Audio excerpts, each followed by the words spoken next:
Hey, soccer fans, this is Nick with the Feed the Fire podcast, coming to you Tuesday night, April 29th. And yeah, I did have to take a quick look down at the calendar at the bottom of my computer screen to remember what day it was, because the days are all just kind of melting together with work and with activities. And as I had mentioned, my boys are taking the spring off from soccer, playing baseball. And so we just got back from another 2.5 hour marathon youth baseball game. A lot of walks, a lot of walks. But still, nothing compared to what the Chicago Fire did over the weekend in Nashville. A historically bad performance, the most goals the club has ever given up in any competition. A 7-2 drubbing by Nashville SC. And a lot of the storyline has been BJ Callahan, former assistant coach under Greg Berhalter, defeats his old boss. The student has become the master, and Berhalter got out coached by both.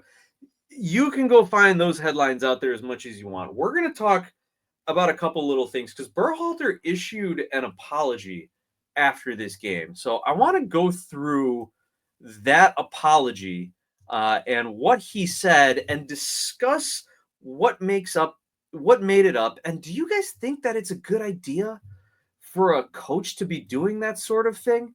And then we're going to actually get into a little bit of a film study. I actually did not watch the game live. I was out. It was my wife's 40th birthday celebration.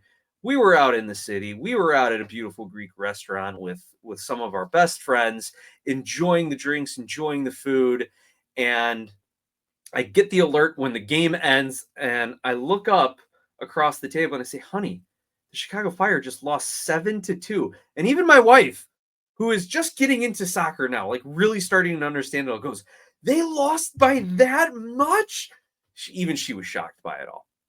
So let's get into this match here. What did Berhalter say after this absolutely abysmal performance? And I have titled this podcast episode An Absolute Disaster, which is how Berhalter characterized it. And I'm reading his quotes from an article on the Sports Bank website. And here is first part of the quote. We've made a lot of new additions, both in high caliber players and in-depth players to try to build a strong roster that can compete. And no one is arguing with that. That's absolutely, I think all the fans are so happy with what they did in the offseason. But there are going to be growing pains, and that's what Berhalter continued on to address with his post-game comments. He says, I think the first thing is apologizing to the fans that took the time out of their day to watch that game. Some of them perhaps traveled to the game, and yeah, there was a good chunk of you down there. So sorry that I'm sure you had a good time for the road trip, but definitely not what you wanted from the result. Berhalter continued to say, apology to the owner for putting up a performance like this. That doesn't represent who we are. It was a very, very poor performance, and we deserved to lose the way we did. He continued, we're going to learn a lot about ourselves this week, and part of it is going to be processing through the game, not just flushing it away, taking accountability for it as coaches, as players, and plotting how we move forward. But today was an absolute disaster and a very, very poor performance. So there's a few things that I want to unpack there. First of all, like I said, starting with just the fact that Berhalter issues an apology to the fans and to the ownership for this absolute disaster of a performance. Now, I do appreciate the fact that he didn't just come out and say, it just wasn't our night. Nashville had our number. We're injured. We're playing young guys like Christopher Kupp's 16-year-old CF2 player got his first ever MLS minutes. He debuted as a substitute off the bench for the Chicago Fire. Like, they're playing a 16-year-old at center back. That is how thin they are. That is how injury riddled this roster is right now, which maybe kind of begs the question, what are they doing in training sessions and what's going on at the new facility? That's another discussion entirely. So I do appreciate the fact that he didn't just come out and kind of do the coach speak of here's a few pretty reasonable excuses that everyone's going to believe and everyone can agree with. He knows that we know the roster is not as good as it could be yet. They've only had one window with him at the helm to kind of improve it, and improve it they have. Definitely, they should not be losing games 7-2. But there's that. I think everyone recognizes that. I think everyone, fans, pundits, and the players, they all recognize the fact that their guys are out injured. They haven't had a choice starting 11 hardly at all this season. They understand that they're kind of hitting that weird, we're 9-10 games in, playing games every week. It's kind of starting to feel a little routine. Maybe you need a little jolt, getting a little doldrummy, if you will.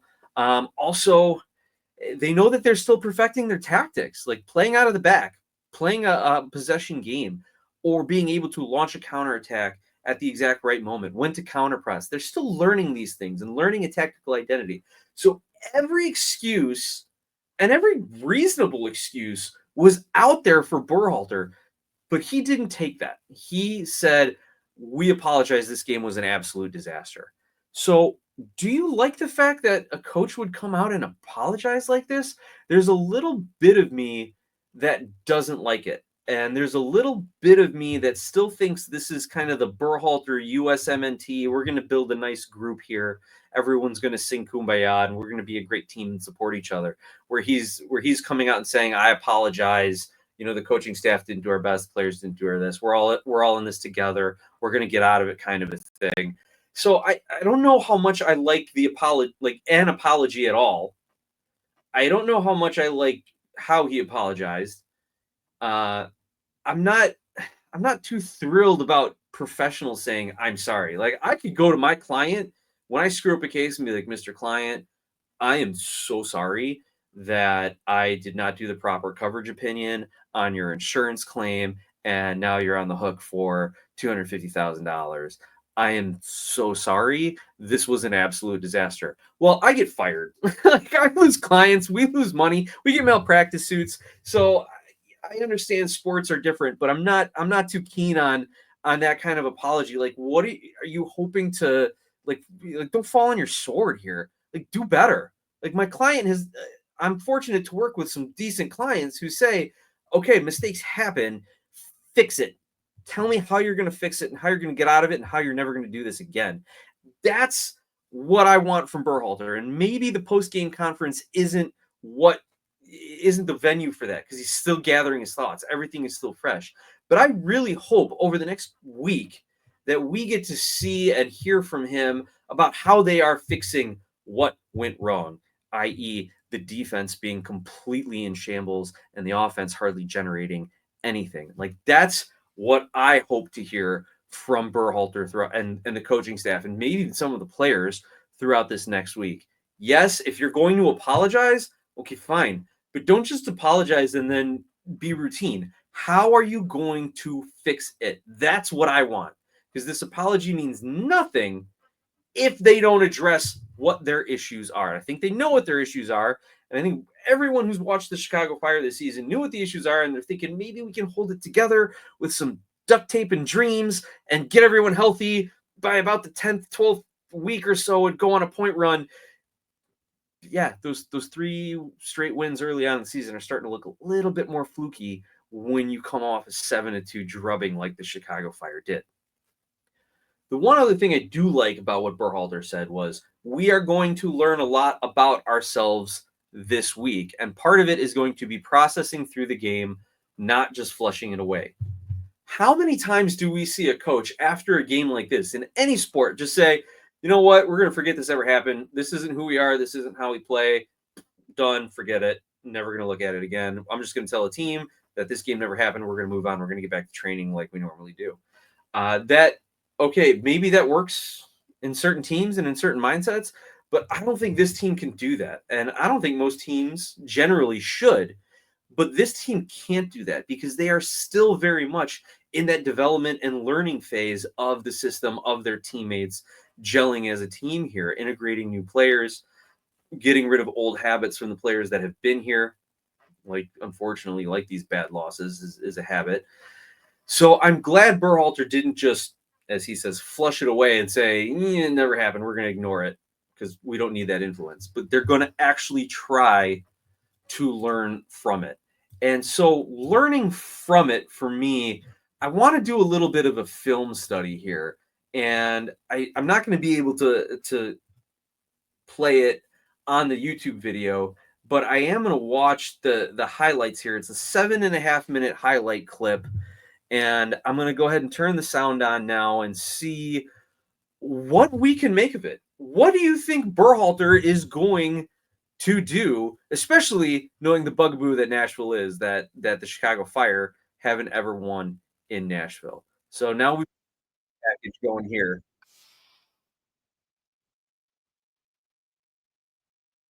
All right, so two minutes into the match, 2 minutes into the match, Surge already has as an open look on goal. So the Fire did not come out prepared at all. Surge, who was probably a dark horse golden boot winner, if not a pick, a trendy pick. You're going to just let him run free into the box. Now we're in the 5th minute, and the Chicago Fire get an opportunity. Kuipers puts it right into the goalkeeper there. So that was really, a good opportunity, and maybe that kind of gave them some confidence. Next up, we are back into the 13th minute, and this is the penalty call here. The highlight video, or maybe the cameraman just missed it. The foul against it, but oh, here we go. So long ball from the defense over the top. It looks like is that Schaffelberg coming in from the right, coming in from behind uh, Elliott here, runs right in front of Elliott as Elliott goes to kick and clear the ball, and Elliott just kicks the player. And that is just no situational awareness whatsoever. Surridge takes the PK and drills it right down the middle. Brady dives right. He drills it right down the middle, and that's Nashville 1-0 in the 15th minute. On just, I don't even know if you want to call this a sloppy play, but it was, a ball over the top, which is going to be the theme. It was a ball over the top. The right winger comes running across in front of our center back, Jack Elliott, and Elliott's doesn't even know he's there. There's no communication from the team, especially Brady. Brady's got to be telling him man on, or clear it, clear it, clear it. And Elliott just kind of takes his time and allowing Schaffelberg to step in front of him and get taken out and fouled for the PK. And again, that's a real tough PK. Obviously, it's a foul you're going to call it, but it's a tough one to give up because there was really nothing going on in that play, and Schaffelberg comes flying in and draws the foul. All right, now here we are in the 22nd minute. Mukhtar's taking a corner kick. Well, let's listen in here.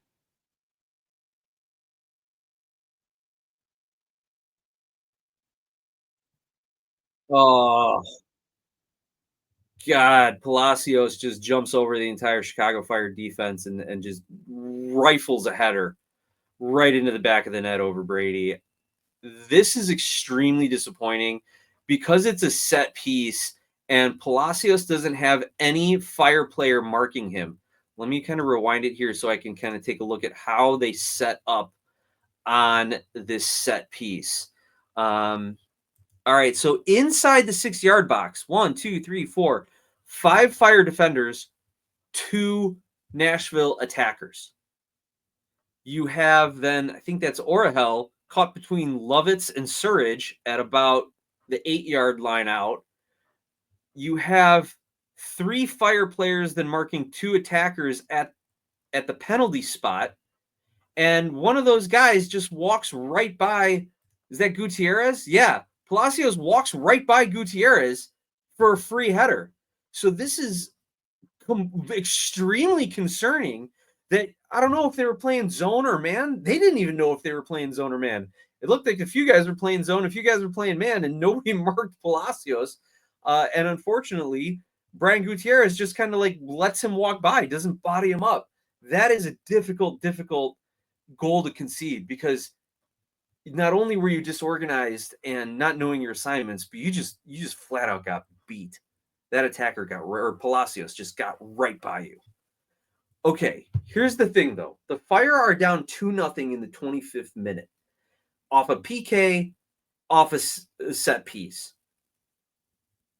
And are they going to be able to bounce back? We've talked about how they play that same system. They're confident in that. They stay They stay the course when they're up, when they're down, when they're tied, and it usually can help them generate chances later in games.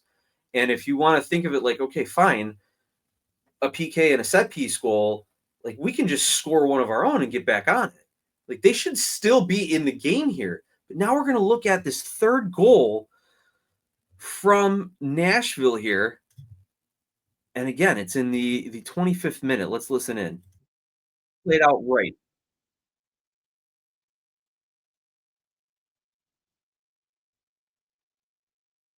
And yeah, once again, Sam Surge runs right around who's that? 26. That's Glasgow, I believe. Runs right around Glasgow on the back post, gets a knock on it, just enough to play it across to an on-rushing Hani Mukhtar who taps it in.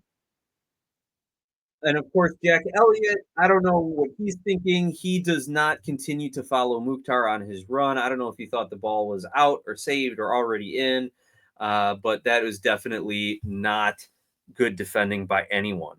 And additionally, to start the playoff, the ball comes from the midfield out to the right wing on Schaffelberg, and Goodman doesn't close him down. Schaffelberg is in the box to Brady's left at about the 10-yard mark, and Goodman decides not to close him down at all. And we're going to see almost an exact replica of this goal now in the 31st minute. And let's listen in.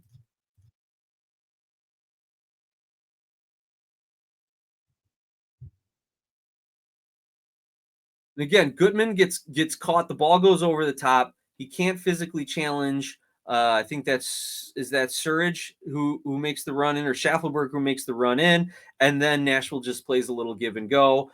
Goodman's caught. He doesn't know which player to mark on the give and go or on the back pass that's brought in. The other Chicago Fire defenders are all running back toward their goal, not towards a man, not trying to make a play. They're just running back toward their goal, and that allows the Nashville goal scorer just to be alone and tap the ball in. Like this is, I mean, it's just complete chaos on the defense. Nobody knows what they're doing.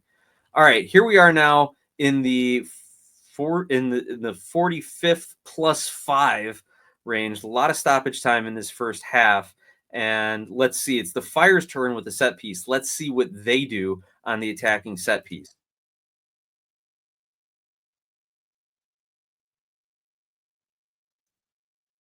Hey, that was pretty good. Zinkernagel's got some talent delivering the set pieces, and we'll see that in the second half when he gets his goal. But that was a pretty good play there.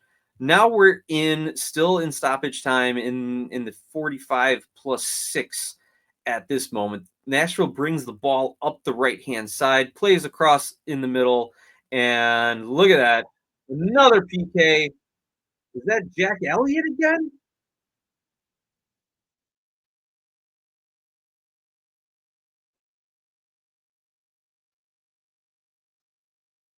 Oh, Glasgow just runs right into the back of him. Um, I think the Glasgow right back experiment is over. Now, Surridge takes the PK, shoots the exact same location and pace right down the middle with strength. Does a little stutter to try and throw Brady off. Brady's kind of expecting it, and to his credit, he gets a hand on it. But man, when a ball is being rifled in like that, you're not going to stop it with one hand. It's going to be a goal every time. All right. Well, so the Fire go down 5-0 at halftime, and it only gets worse.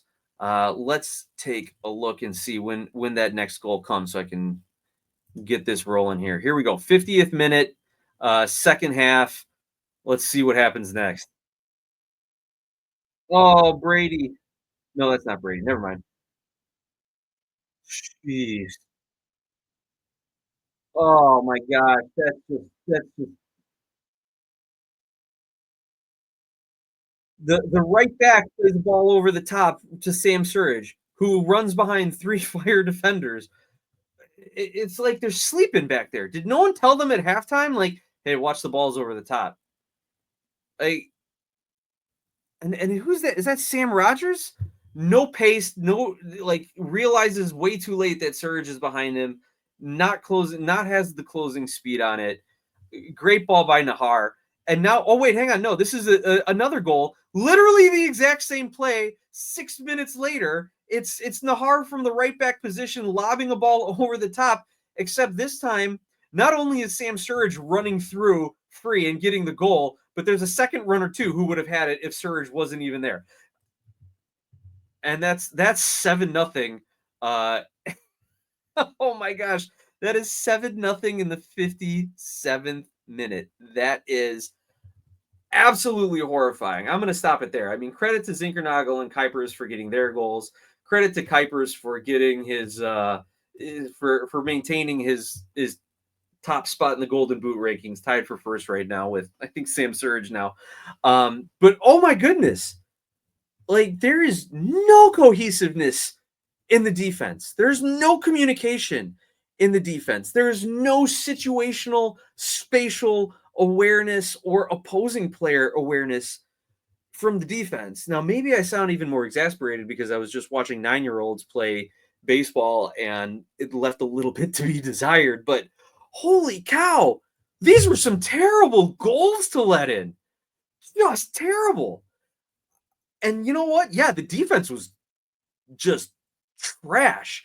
But what's going on with our midfield? Why were they not pressing? Why, we saw Berhalter likes to press. Why were Nashville's defenders being allowed to just launch these balls over the top? Why was Nashville allowed to gain possession and advance the ball through the middle of the field on some of those early goal opportunities? Like, this was a complete failure of this team on every single level. And yes, Greg Berhalter, you are correct. An absolute disaster. So I am hoping, like I said, in his apology, whether you like apologies from the coach or not, he did say we've got a lot to learn. I'm glad he's not just going to forget this game ever happened. He is going to show this film to his team. They're going to have to watch just how awful that game was. And they're going to have to look at their teammates in the eyes and try to improve for the next match. They're going to have to look at Chris Brady in the eyes and explain and work on and fix why they continually are letting down this keeper. They're going to now have to this weekend come up against a good Orlando City team, and the Chicago Fire team is going to have to look their fans in the eyes after a 7-2 historically bad performance, and they're going to have to figure it out quick. So here's what I think happens. I don't think Berhalter at this point is saying, I need to change my formation and tactics. I need my players to play better. I think that's what he's going to be looking at. But what players? He's got an injury-riddled roster. So is he going to just say, you know what, Jack Elliott, Sam Rogers, you guys played like garbage. I'm going to start Chris Cups. Maybe he's just going to start the entire back end of the roster to prove a point to this team. What other motivation could you say? Now, I hope you wouldn't need to motivate a team after a drubbing 7-2 like that they're going to come out and have one heck of a week of training and come out with a fire under them. Yep, I know what I said. Come out with a fire underneath them against Orlando City this weekend. And that is the only way that this loss is going to be even a tiny bit excusable. And that's how the Fire are going to react and come at it. Let's get into John Donovan's recap of this match and see if he has the same kind of thoughts that I had or that you had. And then we'll wrap the show as we usually do, looking at some of our stats and projections as we continue on. So, John, thanks for the segment. Take it away. Nick, John Donovan here talking about the MLS and the Chicago Fire. Nick, the Chicago Fire lost this week 7-2 against a team, I think, Nashville, that a lot of people thought that the Fire was a better squad than the Nashville squad. Period. Obviously, I don't agree right now. What I watched Saturday night was a game that I think every fan should just forget. It was a bad night on the floor. Every team has it. Although we've had 3 or 4 bad games after a great opening start. We were 4th in the league. I think now we're 13th, which puts us way out of the playoffs. I know that there are games where you just don't have it. But when that's kind of like an individual might not have it in a certain game, but when the whole team doesn't play well, you've really got to scratch your head. And that is what happened with the Chicago Fire. I think if there was one area that really played poorly was the midfield. It I've been a fan of Pineda and Gutierrez, and they both played terrible. Gutierrez was directly responsible for 2 goals where he just omitted following his defensive guy. And Pineda was not much better. And I do like both of those players. I don't know what instilled them to play such a poor game. I felt that there was 2 penalty kicks for Nashville, and in each one I didn't particularly like the call. Obviously, they were against the Fire, but I didn't think they were enough to be called a penalty kick. So it would have been a 5-2 game maybe, but the Fire did not play well. For the first 18 minutes of the game, they hardly touched the ball. That's how bad it was. And when the coach went to change out Pineda and Gutierrez, it was, I think, like 40 minutes or 35 minutes into the game, and we were already down, I think, 4-0. So it was a day to forget for the players. I hope that they come back to Chicago, take a day off, forget that you're in the soccer program. Sometimes you got to forget it and restart it, like business or like anything else. So, I know times are not looking good right now, but I have faith in this coach. If there's one thing I've always felt about soccer is you're as strong as your center midfielder. And we haven't had a decent center midfielder on the Fire since Mihalovic was traded away for nothing. And he was just starting to play like that center midfielder you need. New England went down last year because Gill got hurt. If you've got a good center midfielder, you can kind of spray balls all over the field. You can participate or anticipate breaks. Just a lot of good things happen when you have a center midfielder that's playing there all the time, that gets to know his forwards, gets to know all their tendencies. We don't have that, and we haven't had that in years. But hopefully next game, I believe we play Orlando, who's playing well. Their coach well. They always seem to come up with a lot of great South American talent. But let's just hold our fingers and cross our fingers and hope that these last 4 games were, other than the Miami game, but those other games just weren't something that's part of this team, that this team was playing better. They were playing with confidence. And now, Chris Brady, some of those goals that were scored against him, he had no chance on. So, okay, Nick, hopefully Mike is doing well. Have a good day. We'll wait for next week. John, thank you so much for your insight. And I really like how you were able to kind of take a little bit of a different approach than how I did. I'm here kind of agreeing with Berhalter that this isn't a game to forget, that you do need to watch it and learn from it and figure out your mistakes. Because I think this game was kind of what the season had been leading up to. A little bit of a quicker start than we thought. Injuries, depth issues. Can they hold it together? They're going to start playing better teams now than the teams they faced early on in the season. And it all kind of came to a head, and everything that could go wrong did go wrong. Everything that was trending downward throughout the course of the first part of the season here popped up and absolutely hit rock bottom. But you take more of the approach of, let's just forget it, clear your head. And maybe as a player, not the worst thing to do. And maybe Berhalter did give him that extra day off, after the travel back home. We'll have to hear about that for Media Day later this week. And maybe that's the right thing to do for certain teams. But I think for this team, and I think the way Berhalter coaches, I don't think he's going to do that. Because like I said, he wants them to come together as a squad. He's not going to be pointing out individuals. If he was going to throw anyone under the bus, he would have done it in the post-game press conference to try to light a fire under them or motivate them or have their teammates hold them accountable. That's not his style. But at this point, I don't think there's anyone on the team holding anyone accountable. I mean, is Jack Elliott your captain?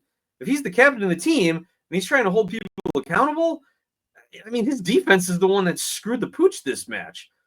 Are we gonna see Gutierrez with the armband? Are we gonna give Brady the armband? Heck, maybe give it to Kuipers or Zinkernagel. Then again, we've talked in the past about, do you really want your best attacking players to have the armband and have to kind of worry about those responsibilities instead of just scoring goals?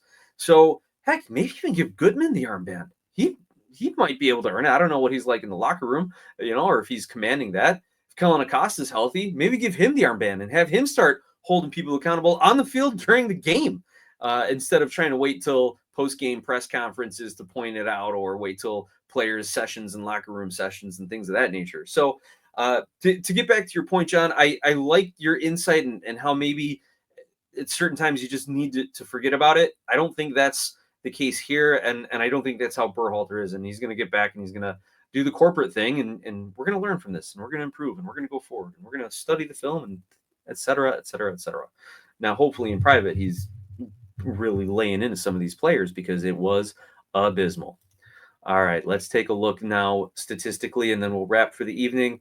Your starting lineup: Chris Brady in goal, Gutman on the left, Glasgow on the right. And like I said, when Glasgow's pushing forward and putting pressure on the opposing team, it looks great to have that extra attacker out there. But Elliott Rogers just cannot cover for him when he's not there. Tehran cannot cover for him when he's not there. Pineda hasn't been asked, I don't think, this season to step into that center back role. Maybe he has, but it's been difficult for a two center backs to cover when Glasgow and Gutman both push forward. And Glasgow just didn't have that recovery or defensive acumen in order to get back, at least in this game. And then, Elliott and Rogers in the middle. Three midfielders: Gutierrez, Acosta, and Pineda. And your three attackers: Bamba, Kuipers, and Zinkernagel. We did see Jay Davila come in the second half, as well as Chris Cups, Marin Haile Selassie, Tom Barlow, Jonathan Dean. But, what did it matter this game? We need difference makers when the game is within reach. And we haven't even had difference makers at this point. So another thing that the Fire are going to have to look at seriously as to what's going on with their roster.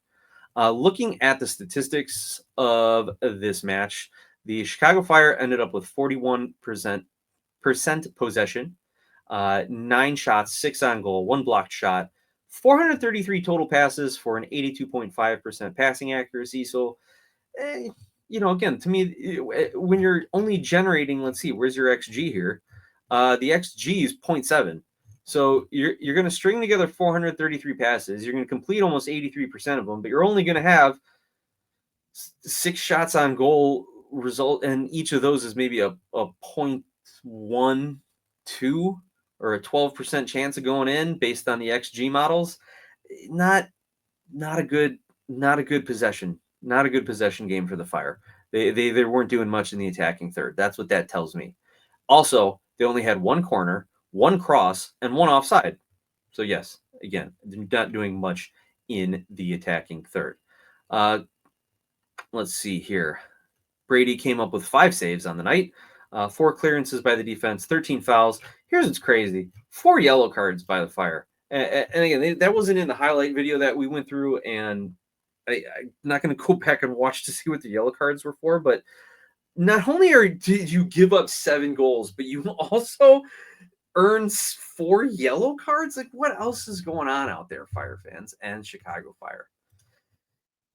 A forgettable, I can't even say it's a forgettable performance because it's so bad you're going to remember it. This is one of those games where we're going to be talking about it for a long time, and especially because it's set a historical low for the Fire. That is the most goals they've ever given up in a competitive match.